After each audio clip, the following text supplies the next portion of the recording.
Justice Bidan Muturi. Bidan Muturi, the CS for public service. What is your plan? What is your plan? Someone tried to explain to me Justin Muturi plan yake ni gani? Why is he attacking the president? Yes, he's the CS. Yet when he's asked if he can resign, anasema haezi resign. Why is he fighting the government from within? And did he learn this from his boss? Because that is what his boss used to do when he was fighting Uhuru's government, yet he was the deputy president. What is the game plan for Justin Muturi in all this? That is what I want us to unpack in this video. We want to unpack why Justin Muturi is doing all this and what is the game plan for this man. So if you are new to this platform and are coming here for the first time, kindly take a second to subscribe and to hit the notification bell so that anytime I post a video, you will always be the first to watch.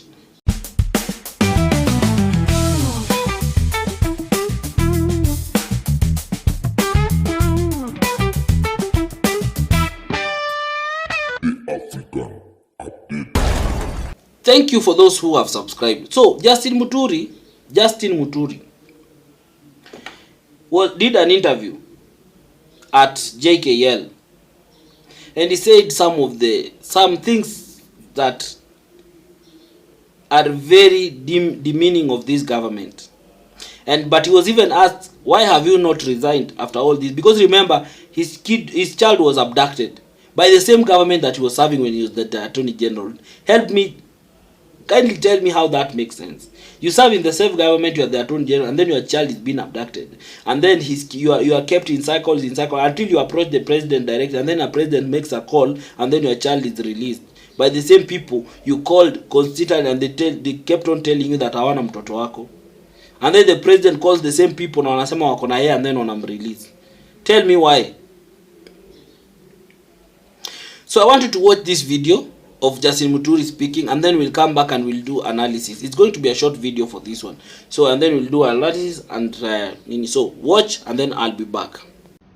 Let me say, in my case, I have written and sought to be excused from attending cabinet meetings until or unless the agenda of abductions in the country and extrajudicial killings is formally tabled before cabinet through a cabinet memorandum, so that the cabinet, as the highest decision-making body, is able to express itself and give the country the way forward with regard to those two issues of abductions and extrajudicial killings. When I took the oath of office, I was acutely aware of the provisions of Article 132 on the powers of the hiring authority to hire and fire. But Ayub, if I am fired for speaking against abductions and extrajudicial killings in this country, yeah, which is unconstitutional and which we as a government campaigned and very vehemently, repeatedly vowed that it will never happen at our watch, so be it. So you can clearly hear Justin saying what he was saying. But one thing, I want us to look at this video. What is the game plan of Justin Muturi? Let us not go to all those things of how he's abducted and in. What is the game plan?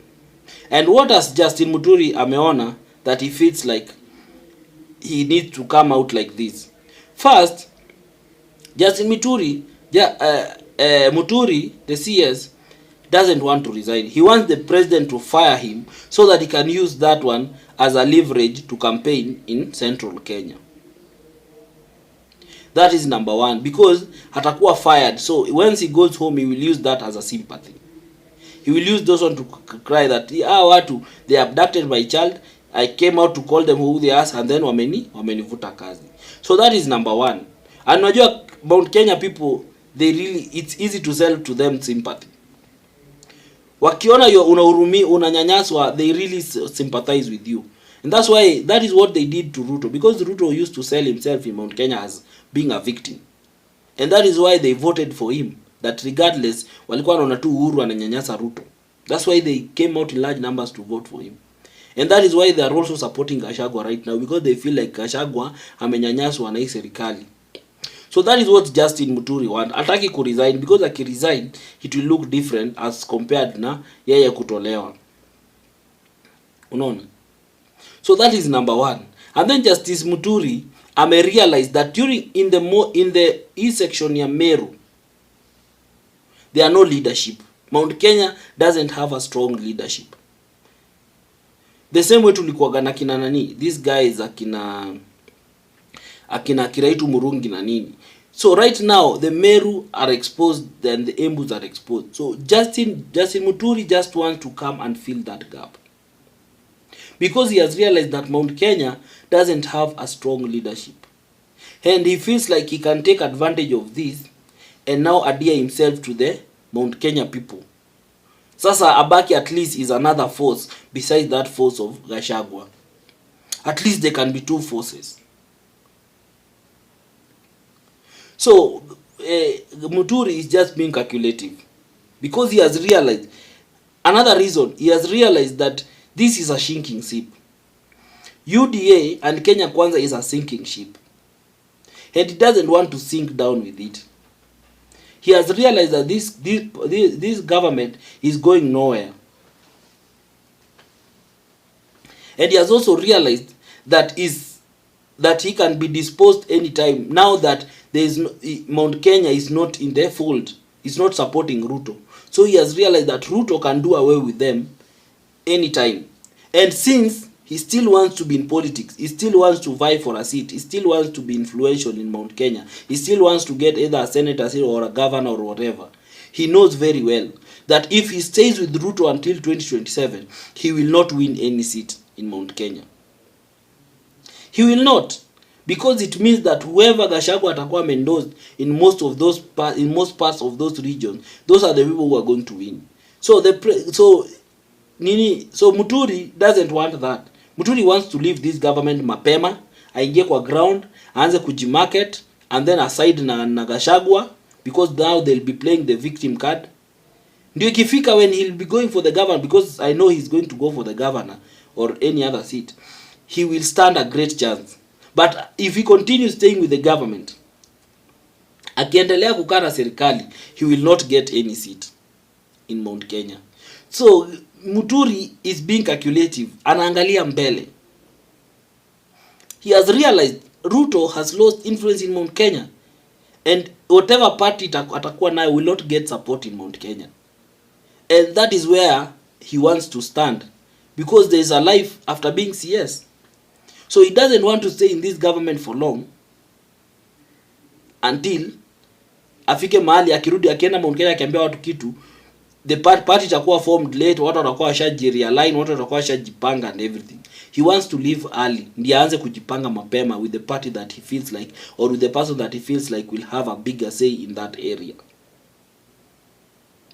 So this guy is just being smart. And why has the president not sacked Muturi? First, because he understands how politics is being played. He knows what Muturi is anafanya. Another thing, the president has caused more pain to the Mount Kenya people, and he has removed most of Mount Kenya people in the most influential seats, until he knows that the more he doesn't want to cause more harm.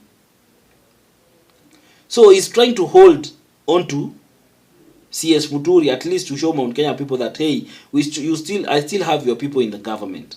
But will it hold for long? No. Why? Because ODM is here, and ODM will start demanding even for just your city ya Muturi, because they don't see the reason why Muturi should be there if he's not supporting the government and everything. So they will the people who are going to push Ruto to remove CS Muturi is none other than ODM, because watataka hiyo kiti. And the president will be forced to follow and to akubaliane na mambo vile iko kwa ground. So for me, that is my thinking. That is the reason why I feel like Muturi is coming out to attack the president and to attack this government so strong the way he's doing, because he has a game plan, and the game plan is ni hizo explanation imepatiana. So if you think something of the contrary or something different, you can come out and tell us in the comment section. But as I always say, try as much as possible to control your emotions so that you can remain very objective in the comment section. Don't insult people, usitukane watu, don't come out with a lot of abusive language and nini. It doesn't do good. Just share your opinion, share your thoughts, and then we will engage. Remember, no one is always right and no one is always wrong. So thank you so much for everyone who has watched this video until the end, and for the return subscribers. Until next time, bye. Africa.